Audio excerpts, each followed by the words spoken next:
비장애인의 노력이라는 의미로 12월 3일 세계 장애인의 날을 기념해서 청소년 성우 프로젝트를 기획하게 되었습니다. 그래서 오늘 두 번째 세션에서는 이런 비장애인의 행동이 왜 필요한지, 그리고 우리나라의 장애, 그리고 시각장애 현황은 어떻게 되는지 간단하게 살펴보고, 앞으로 약 3개월간 진행될 여러분들을 위한 청소년 성우 프로젝트에 대한 대략적인 내용을 소개해주는 시간이 될 것 같아요. 그리고 그 구글 폼 신청서를 받다가 알게 되었는데 2부 세션에 참여하지 못하는 학생들도 많고 여러분들이 원하는 희망 도서들이 대부분 비슷하더라고요. 그래서 선착순으로 배정을 하고 싶었는데 한 책에 너무 많이 몰리는 바람에 이번 세션이 끝나고 나서 12월 첫째 주에 모두에게 배정된 책을 안내해 드리려고 합니다. 책 한 권당 2명의 학생들이 배정될 건데요. 이 부분도 2부 세션 끝자락 즈음에 다시 한번 안내해 드릴게요.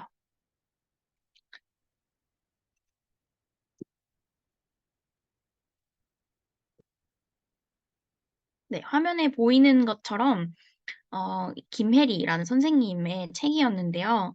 읽어보면 우리는 한 그루 나무와 같아서 어떤 나무는 건강하고 어떤 나무는 약하고 그래서 건강한 나무는 찬바람을 맞아도 잘 자라지만 약한 나무는 겨우겨우 이겨내고 이러한 내용으로 장애인과 비장애인의 삶을 비교해 주셨어요. 그래서 건강한 나무와 약한 나무가 함께 어울려 큰 산을 만드는 거다. 그래서 결국은 건강하든 약하든 함께 모여 공존해서 결국엔 나무가 다 모여 산을 이루고 숲을 이루듯이 우리 사람들도 장애 여부와 관계없이 누가 더 건강하든 그렇지 않든 공존하는 하나의 사람, 한 그루의 나무처럼 하나의 인간이다라는 내용으로 책을 써주셨더라고요. 그래서 이 말은 여러분들이 살아갈 때에도 우리가 건강한 사회인으로 살아가기 위해서는 내가 소중하듯이 다른 사람의 차이에 대해서도 소중하게 인식할 줄 알고 타인을 배려하고 존중해 줄 수 있는 수용적인 태도를 기르는 게 중요하다는 내용을 담고 있는 책이었어요. 그래서 한번 소개를 해주고 싶었습니다. 그리고 다음은 장애인에 대한 내용인데요. 1975년 12월 9일 제30회 유엔 총회 당시에 장애인 권리 선언문이 채택이 되면서 장애인의 정의에 대해서 그리고 장애인이 놓치고 있는 권리, 장애인도 보장받아야 할 권리에 대해서 다루는 선언문이었습니다.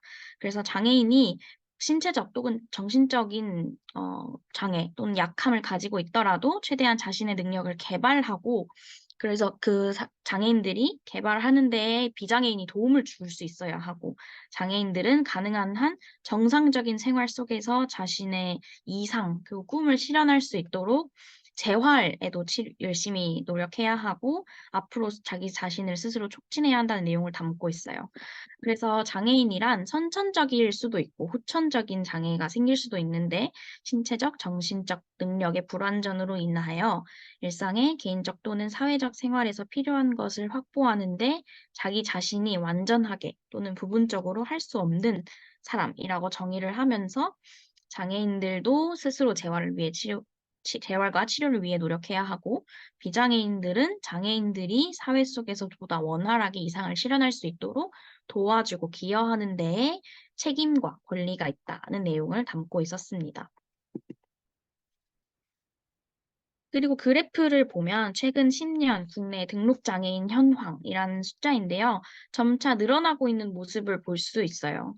그리고 전체 인구 대비 비중은 5% 정도 위에 노란색 그래프를 보면 알 수 있겠지만 비중은 비슷한 편이지만 장애인의 수도 점점 늘어나고 있고 우리나라 정부 시스템에 장애인의 수가 265만 명, 근데 우리나라 인구가 5천만 명, 그쵸?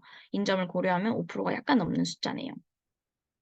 근데 여기서 하나 또 신기한 점은 전 세계에서는 장애인의 인구가 인구 대비 15%라고 합니다. 우리나라는 우리나라 인구 대비 5.2%밖에 안 되는데 전 세계적으로는 전 세계 인구 대비 장애인 인구가 15%라는 거예요. 우리나라 장애 출연율이 전 세계적인 기준보다 낮은 편에 속한다는 뜻인데, 이게 우리나라는 장애를 인정하는 범위가 되게 좁고 엄격하다고 해요.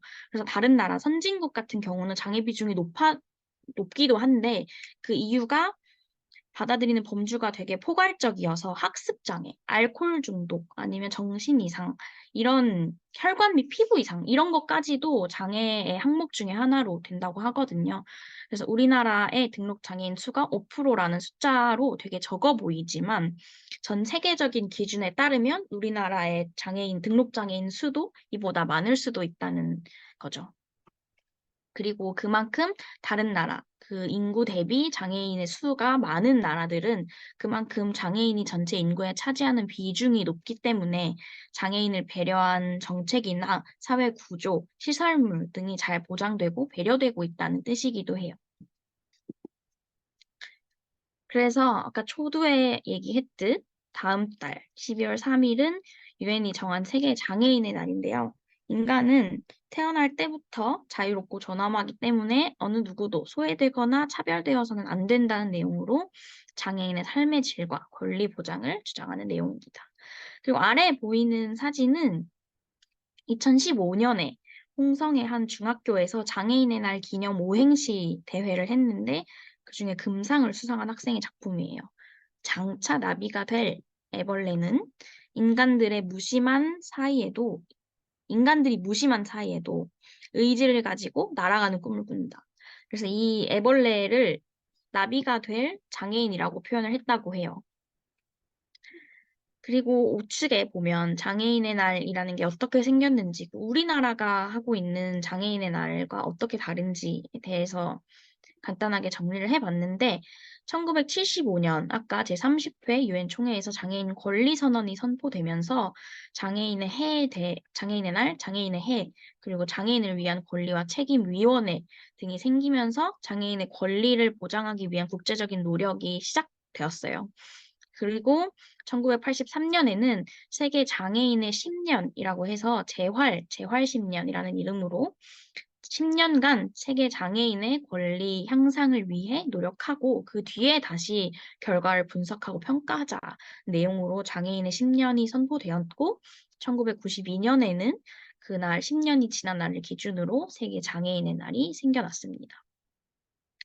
그리고 우리나라도 세계 장애인의 해 1981년에 그 세계적으로 장애인의 해가 선포되면서 국내에 사업추진위원회가 생겼는데 우리나라는 그로부터 10년 뒤에 1991년 4월 20일을 우리나라의 장애인의 날로 정하게 되어서 우리나라 내에서는 사실 12월 3일 세계 장애인의 날 행사보다는 4월 20일 장애인의 날 기념식, 기념 행사, 기념 서비스, 기부 활동 이런 게 많더라고요. 그리고 우리가 지금 이 북클럽 활동을 통해서 하고 싶은 건 사실 다른 장애도 당연히 많지만 시각장애에 좀 제가 집중해서 시각장애 아동들이 SDG와 관련된 내용을 접하지 못하게 되는 점을 인지하고 그리고 여러분들이 성우가 되어서 SDG를 다루고 있는 도서를 녹음해서 시각장애 어린이들에게 전달하는 목적으로 이 프로그램을 진행하게 되었잖아요. 그래서 우리는 시각장애에 대해서도 조금 더 알아보려고 해요. 시각장애인을 존중해야 한다는 시각장애 기념일은 흰 지팡이의 날이라고 부릅니다. 우리가 지팡이를 쓸 때 등산할 때도 쓰고 몸이 거동이 불편하신 분들도 쓰고 산모분, 임산부도 쓰고 많이 쓰시잖아요. 그런데 그 중에 하얀색 지팡이는 시각장애인만 쓸 수 있는 색상이라고 해요. 그래서 시각장애인이 아닌 사람이 흰색을 쓰면 시각장애인들끼리 시각장애인도 아예 완전히 안 보이는 사람이 있고 확대해서는 볼 수 있는 사람이 있고 한쪽 눈만 보이지 않는 사람, 시각이 좁은 사람 이렇게 다양한데 아무튼 하얀색 지팡이를 아무나 사용할 수는 없다는 거. 그래서 흰 지팡이의 날 매년 10월 15일을 시각장애인을 위한 날로 기념하고 있습니다. 그래서 시각장애인이만 사용할 수 있는 이 하얀색 지팡이는 두 가지 의미를 가지고 있다고 하는데 그 중에 하나가 자립이고 두 번째가 성취라고 해요.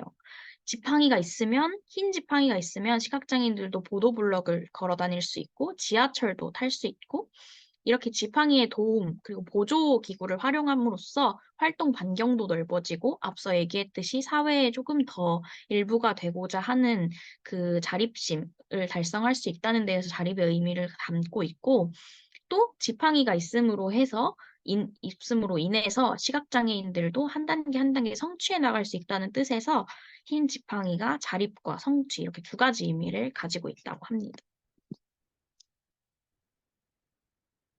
그리고 이거는 우리나라에 있는 시각장애 인구에 대해서 그리고 아동 인구에 대해서 그래프를 표현한 건데요. 우리나라의 시각장애 인구는 약 25만 명. 아래 그래프에서 봤듯이 가장 진한 초록색이 0에서 19세네요. 유엔에서도 19세 이하의 사람을 그리고 청소년으로, 아동으로 정의하죠. 그래서 1%에 해당하니까 우리나라의 시각장애 인구는 2,500명 정도 되겠네요. 그래서 2,460명 정도라고 합니다. 2021년 기준으로.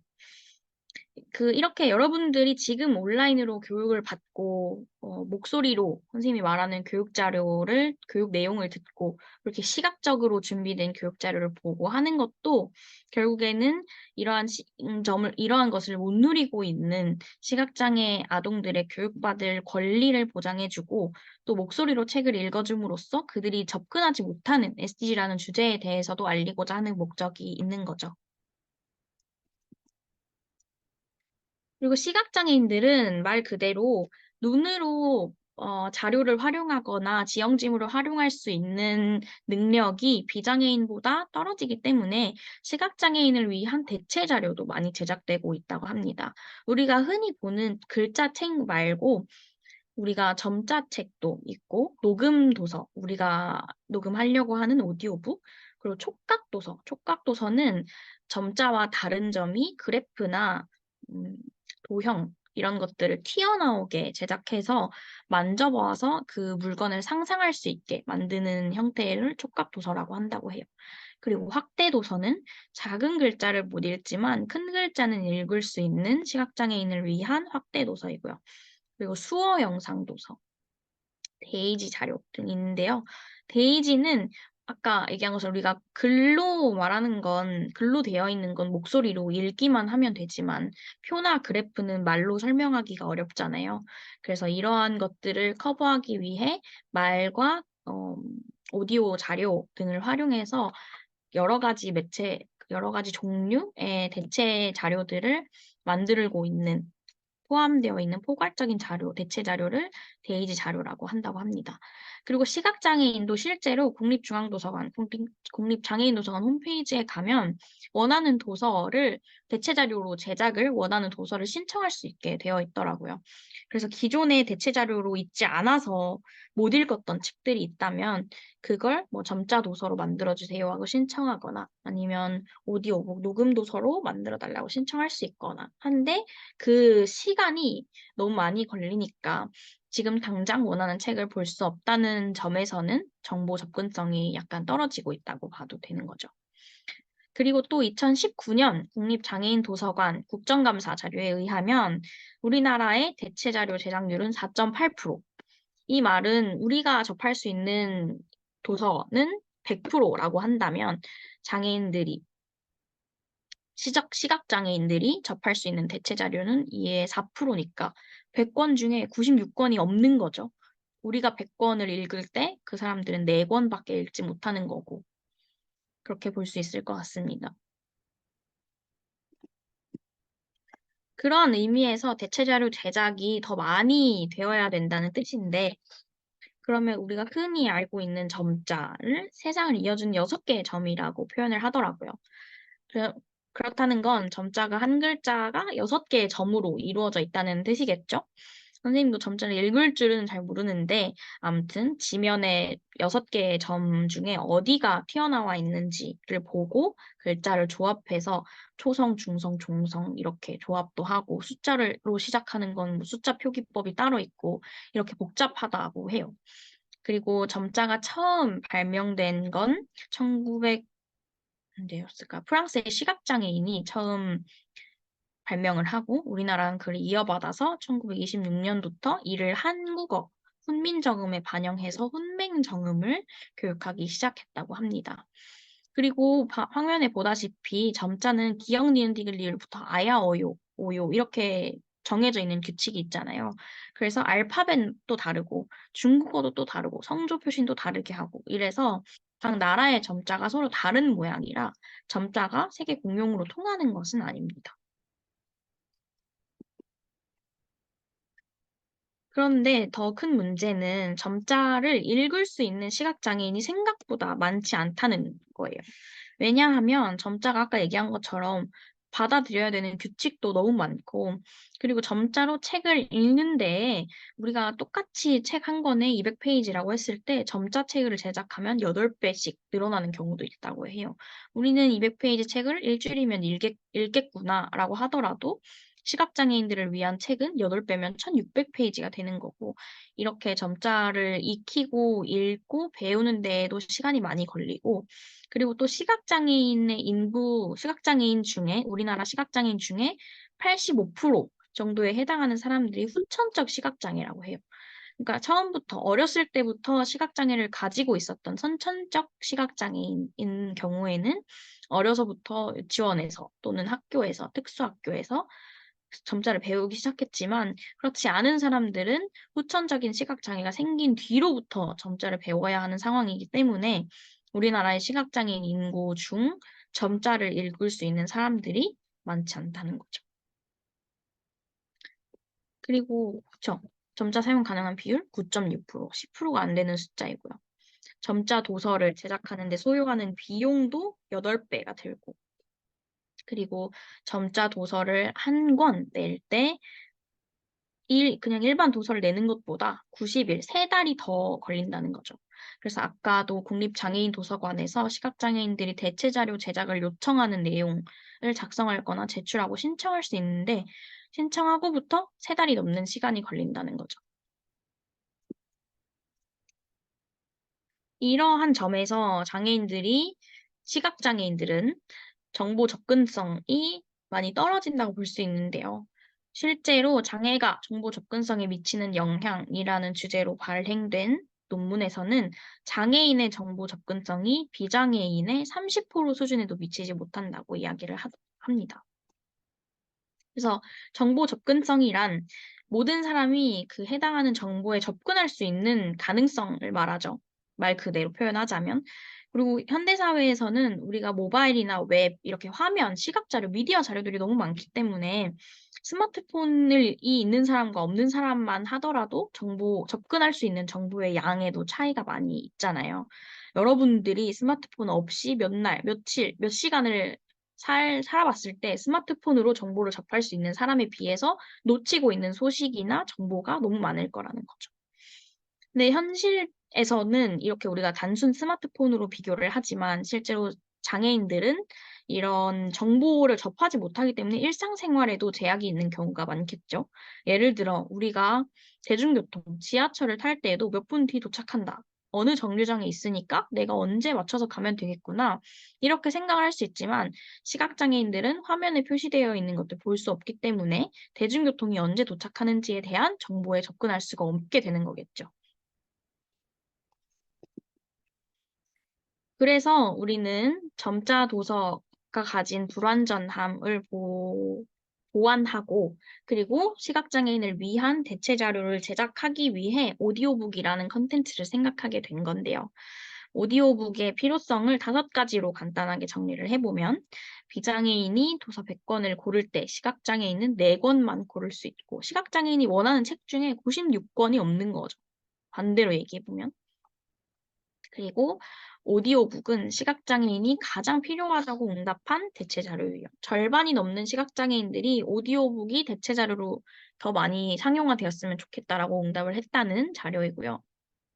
그다음에 우리나라의 정보 소외계층, 노인이나 아동도 포함하겠지만 장애인들을 또 포함하고 있는 정보 소외계층을 위한 정보 접근성 정책이 여전히 2000년대 초반에 머무르고 있어서 정보 접근을 아직 받지 못하는 인구가 너무 많고, 정보 접근성을 높이기 위한 정책이나 사회적인 분위기가 아직은 늦다는 거죠. 그리고 시각장애 여부와 관계없이 동일한 도서를 접할 수 있도록, 시각장애가 있다는 이유만으로 인해서 우리가 1부 때도 계속 다룬 SDG라는 지속가능 발전 목표 주제를 시각장애인이라고 몰라도 되는 거, 시각장애인이라고 달성하는 데 동참할 필요가 없는 건 아니니까 우리는 시각장애 여부와 관계없이 학생들이 그 주제를 접하고 도서를 통해 배우고 그러한 정보에 노출될 수 있는 환경을 만들기 위해 베리어 프리인 도서를 만들고자 함입니다. 그리고 더 나아가서 아동들이 교육받을 권리가 시각장애가 있다는 이유로 보장받지 못하는 것을 막기 위해 자료가 없어서 교육받지 못하는 경우를 대비하기 위해 우리가 할 수 있는 재능 기부, 재능 나눔 활동으로 청소년 성우, SDG 도서 팟캐스트 제작이라는 활동을 기획하게 된 거예요. 그렇다면 우리가 SDG를 주제로 된 도서를 선택할 테니까 SDG에 대해서 모두가 알고 있겠지만 한 번 더 간단하게 이야기를 해보겠습니다. 2015년, 잠시만요.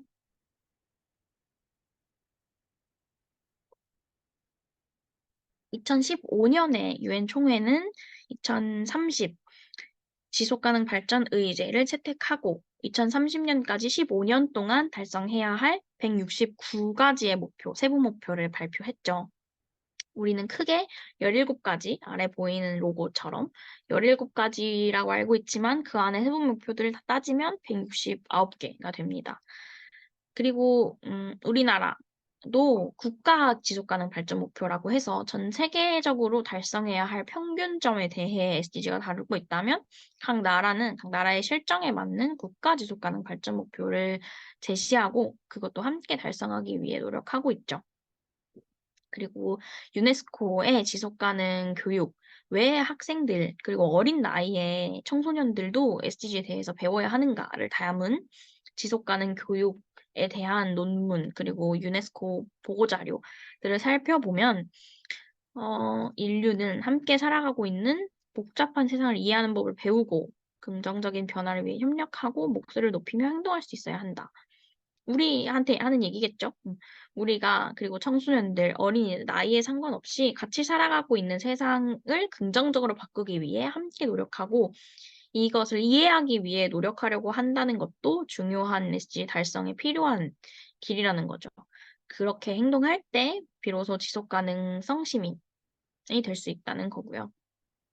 그리고 타인으로부터 배우는 능력, 타인의 관점과 행동을 이해하고 존중하려고 하는 능력을 우리가 공감이라는 단어를 많이 사용하는데, 공감 능력을 갖춘 사람은 세계 시민의 핵심 역량 중에 하나인 협력 역량이 있는 사람이다. 라고 표현을 하고 있습니다.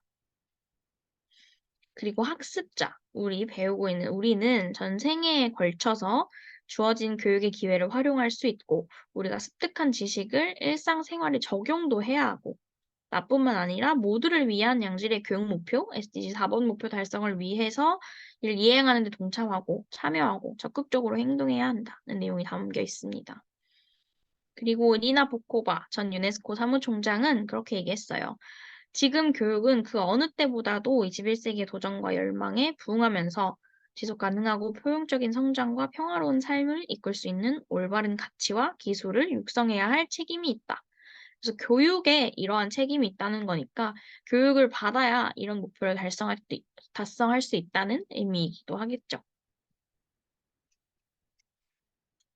그리고 우리가 이러한 오디오북, 팟캐스트를 제작하는 데 있어서 달성하고자 하는 세부 목표를 최소한으로 찾아보니 169개 중에 2개는 무조건 해당하더라고요. 4번, 4-5번, 4-7번이었는데 2030년까지 교육에 대한 성별 격차를 해소하고 장애인, 선주민, 취약한 상황에 있는 아동을 포함한 모든 취약계층이 모든 수준의 교육 및 직업 훈련에 동등하게 접근하도록 보장해야 한다. 이것도 결국엔 우리가 앞서 이야기한 정보 접근성과 일맥하는 부분이 있다고 보여져요. 그리고 4.7. 2030년까지 모든 학습자들에게 지속가능 발전, 지속가능한 생활 방식, 인권, 성평등, 평화와 비폭력 문화 확산, 세계시민 의식, 문화 다양성 존중 및 지속가능 발전을 위한 문화의 기여 등에 대한 교육을 통해 지속가능 발전 증진을 위한 필요한 지식과 기술의 습득을 보장한다. 그러니까 우리는 오디오북, 팟캐스트라는 매체 형식을 배포함으로써 4-5를 달성하는 데 동참하고 이 내용이 SDG 그리고 지속가능 발전을 다룸으로 인해 SDG에 대해서 모든 학습자들, 모든 어린이들이 알 수 있도록 돕는다는, 기여한다는 재능 기부, 재능 나눔 형식이라고 볼 수 있을 것 같습니다.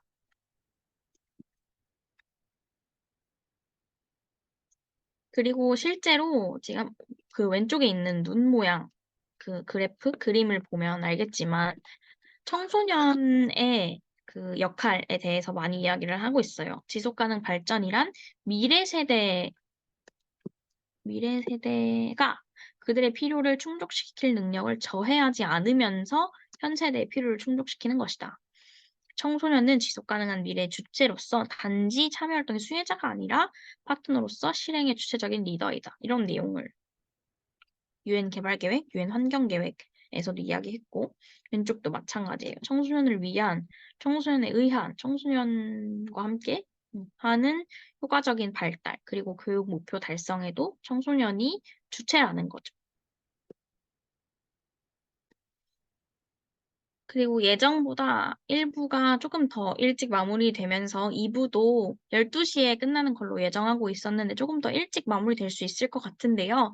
지금부터는 지금까지 이제 우리나라나 전 세계적인 장애 현황, 시각장애 현황, 교육받을 권리를 왜 보장해야 하는가에 대해서 이야기를 했다면 지금부터는 이제 여러분이 직접 참여하게 될 청소년 성우 프로젝트에 대한 이야기를 해볼까 합니다. 낭독하는 도서는 UNSD 북클럽 코리아, 우리 사무국 도서선정위원회에서 직접 선정한 도서입니다. 유엔에서 선정한 도서는 영어로 나와 있고 북클럽 홈페이지에 가면 UN 리딩 리스트, SDG 리딩 리스트 이렇게 두 가지 추천 도서 목록이 있는데 영어로 된 책들은 유엔에서 선정한 도서들이고 한국어로 된 책들은 우리나 그 북클럽 코리아 위원회가 선정해서 유엔에 보고한 목록들이거든요. 그래서 모든 책들이 SDG를 위해 제작된 도서는 당연히 아니지만 그보다 2015년보다 전에 발행된 도서도 있고 하니 그렇지만 그 책들의 내용을 읽어보면 SDG가 전하고자 하는 바를 일상생활에서 어떻게 담아내고 있는지 그리고 저자가 이 책을 통해서 전하고자 하는 메시지는 뭔지에 대해서도 잘 알 수 있을 거라는 생각이 들어서 이러한 책들을 선정하게 되었습니다. 그리고 전체 도서는 43권인데요. 구글 폼을 통해 신청을 받은 도서는 5권입니다. 그런데 초두에 이야기했듯 5권의 책 중에 몰리는 책들이 2권, 3권 이렇게 다 몰려 있어가지고 이걸 조금 흐트리고 그리고 여러분들이 좋아하는, 선호하는 주제가 있는 것 같아서 그 주제에 있는 도서를 조금 더 많이 해볼까 하는 계획도 가지고 있습니다. 혹시라도 여러분 오늘 2부 세션이 끝나고 책을 바꾸고 싶다거나 하는 사람이 있으면 구글 폼을 한 번 더 제출해도 좋고요. 그리고 구글 폼에는 어차피 5개의 책들만 있을 거니까 이 책들을 한번 인터넷에 검색해보고 구글 폼을 다시 제출하셔도 좋습니다. 가장 최근 제출한 내용으로 확인하겠습니다. 이렇게 그 녹음 프로젝트가 진행되어야 하는 타임라인인데요. 크게 8가지로 분류를 해봤습니다. 그리고 노란색으로 되어 있는 부분은 팀 활동인 부분이에요. 일단 첫째, 내레이터 성우 교육 이수 후 배정받기. 오늘이 그 프로젝트를 진행하기 전 필수적으로 모두가 들어야 하는 이수 교육이에요. 그래서 오늘 혹시 이 세션에 불참한 학생들이 있다면 녹화본을 주고 보고서를 작성할 예정입니다. 그래서 이 교육을 다 이수하고 프로젝트에 참여하는 거다는 내용을 확인하고 청소년 성우를 각 도서에 배정할 거예요. 개별적으로 도서 2권 완독하기, 도서 2권에 대한 요약본 제출하기 이렇게 과정이 있는데 이렇게 설정한 이유는 개별적으로 도서 1권만 녹음을 하게 됩니다. 하지만 도서 1권을 이해하는 데 있어서 다른 도서가 도움이 될 거라고 생각해서 각 도서에 2명을 배정하고 한 사람당 2권씩 배정을 받게 될 거예요. 그래서 내가 요약에 조금 더 치중하는 책이 있고 녹음에 조금 더 그 비중이 있는 책이 있을 거예요. 이 부분은 언제부터 언제까지 이 책을 읽으세요. 언제부터 언제까지 어떤 분량으로 몇 자 정도 길이로 요약본을 제출하세요. 이런 내용이 아주 상세하게 매주 전달될 예정입니다. 그래서 여러분들이 배정되어 있는 책을 가지고 여러분 스스로 읽고 읽다가 궁금한 점 있으면 당연히 질문해도 좋고요. 그래서 여러분들 개인적으로 준비한 다음 팀원과 교환하여 요약본을 읽어보는 활동을 꼭 추가를 했어요. 이 이유가 여러분들이 책을 녹음할 때 우리는 완독형 오디오북을 제작하는 건 아니거든요. 완독형이라 함은 첫 페이지 제목, 머리글, 저자 소개, 추천사부터 전부 다 처음부터 끝까지 읽는 걸 완독형 오디오북이라고 하고 우리는 요약형 오디오북 팟캐스트로 제작을 하려고 합니다. 그렇다는 건 우리는 이 책의 내용을 오디오북 그 팟캐스트 시간이 짧아지겠죠? 책 한 권에 보통 6시간 정도 된다고 합니다. 성인 그 교양도서에 딱 기준으로. 그러면 우리는 오디오북 형태로 몇 분 단위로 짧아져야 하기 때문에 책 내용을 정확하게 요약하는 활동이 제일 중요해요. 그래서 여러분들이 그 서점이나 출판사 사이트에 있는 정보를 가지고 오는 게 아니라 실제로 여러분들이 읽어보고 작가가 전하고자 하는 메시지, 그리고 이게 SDG와 어떻게 연관되어 있는지를 잘 담아서 여러분만의 낭독 스크립트를 쓸 수 있도록 요약하는 과정이 전체 프로젝트의 절반 정도 차지할 거고요. 팀원과 요약하고 서로 요약본을 공유해 읽어보면서 아, 이렇게 하면 조금 더 나은 요약본이 될 수 있겠구나가 됐다면 그 다음에는 내가 진짜 녹음할 스크립트를 작성하게 되는 거예요. 그래서 작성한 뒤에는 정해진 시간 안에 읽어야 되는 것도 중요하고 음색, 억양, 속도, 발음 어느 하나라도 틀리면 다시 재녹음을 해야 하는 상황이 생길 수 있기 때문에 개별적으로 낭독 연습을 충분히 한 뒤에 각자 집에서 녹음을 해서 제출하면 됩니다. 그래서 혹시라도 오독이, 잘못 읽은 오독이 있거나 고유명사나 나라 이름, 외국어 같은 발음이 틀렸거나 이런 부분들이 있다면 재녹음을 요청할 거고 그렇지 않은 경우에는 배경 노이즈만 제거하고 BGM만 입히는 형태로 편집을 거쳐서 팟캐스트를 발행하게 됩니다. 팟캐스트로 발행하는 이유 중에 가장 큰 이유는 화면이 안 나오는 거죠. 여러분들을 소개하기 위한 내용만 간단히 들어가고 여러분들이 녹음하는 영상은 담지 않을 거예요. 영상을 선호하는 학생들도 있고 그렇지 않은 학생들도 있던데 이번에는 영상을 하지 않고 오디오만 하고 다음 3개월 때에는 또 다른 방향으로 한번 고민을 해보겠습니다. 그럼 이렇게 대략적인 날짜, 시기를 한번 정리해봤어요.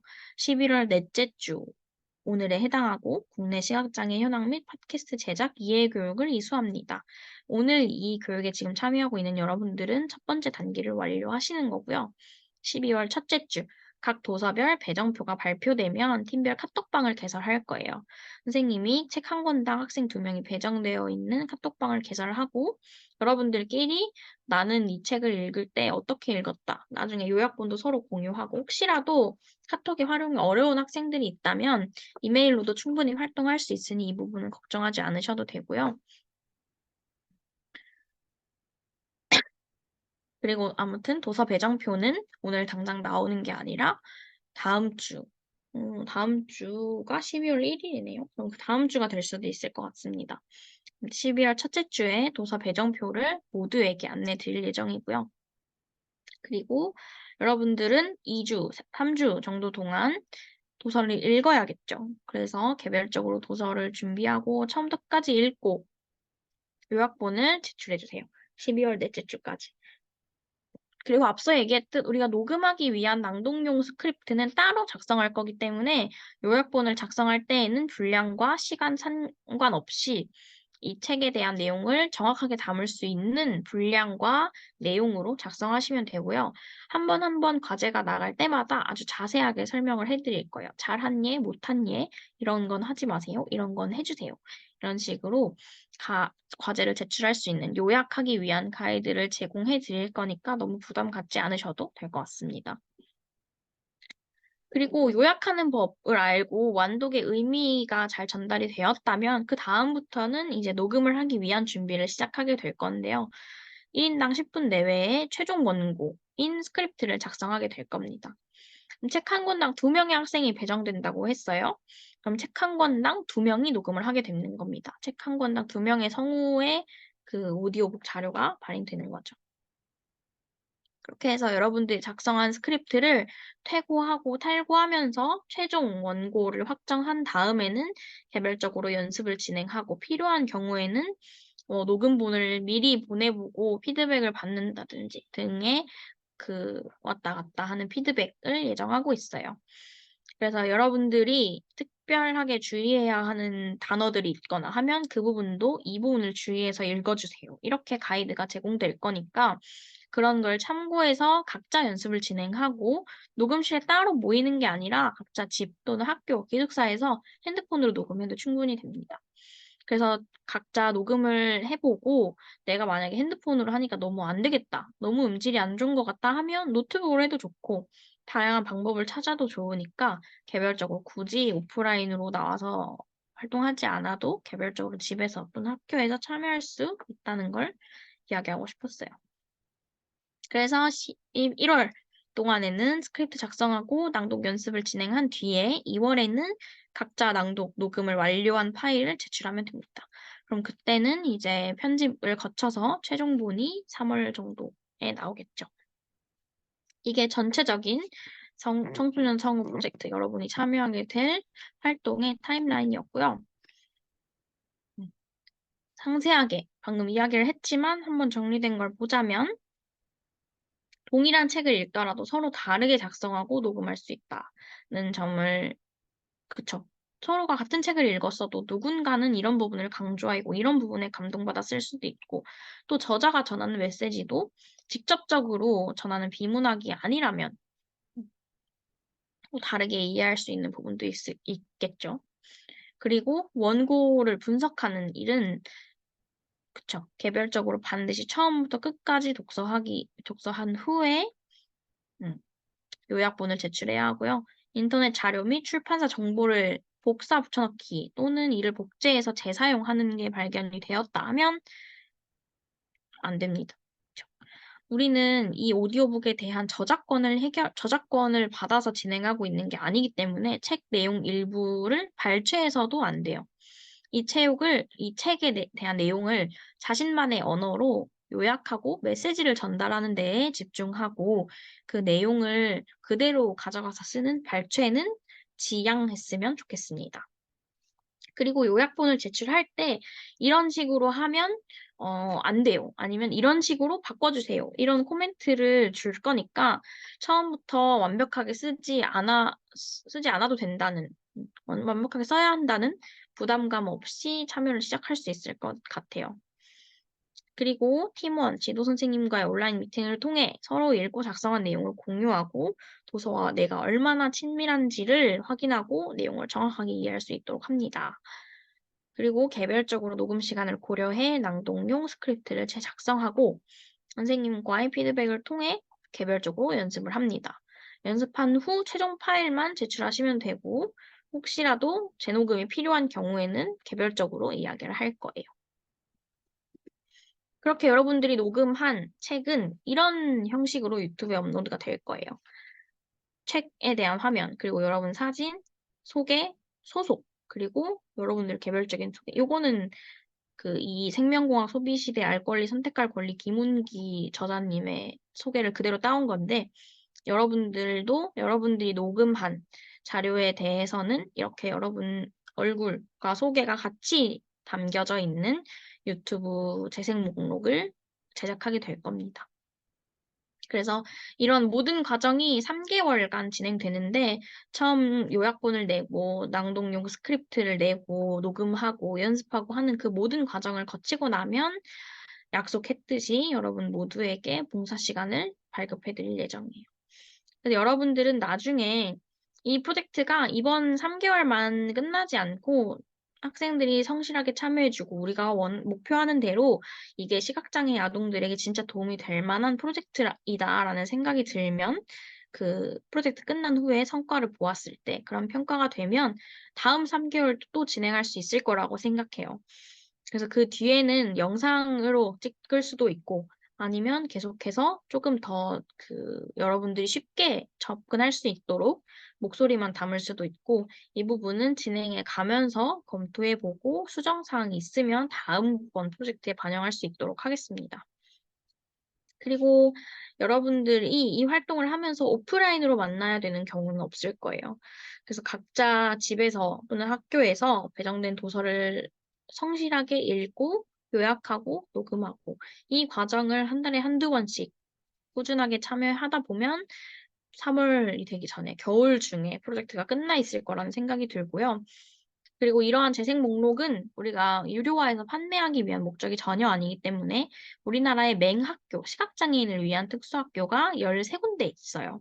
그래서 맹학교에 재생 목록을 공유 드리고 혹시라도 학생들이 더 원하는 SDG에 대한 도서를 희망하는 것들이 있다면 그 리스트를 우리 SDG 추천 도서 리스트에 접목시켜서 다른 재생 목록 형태로 녹음할 수도 있을 거란 생각을 합니다. 혹시 오늘 1부와 2부 지금까지 한 1시간 반 정도 되는 시간이 지났는데 청소년 성우 프로젝트에 대해서 궁금한 점 있거나 설명이 약간 부족했다 하는 부분이 있으면 채팅으로 남겨주시면 지금 답변을 드릴게요.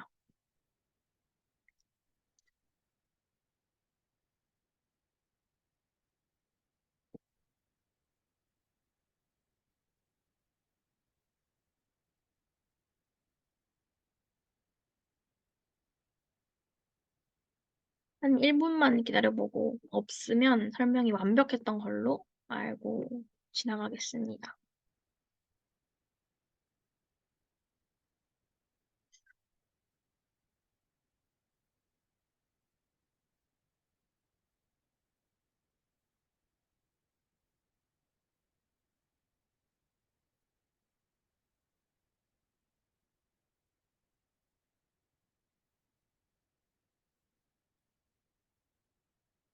시간이 지났어요.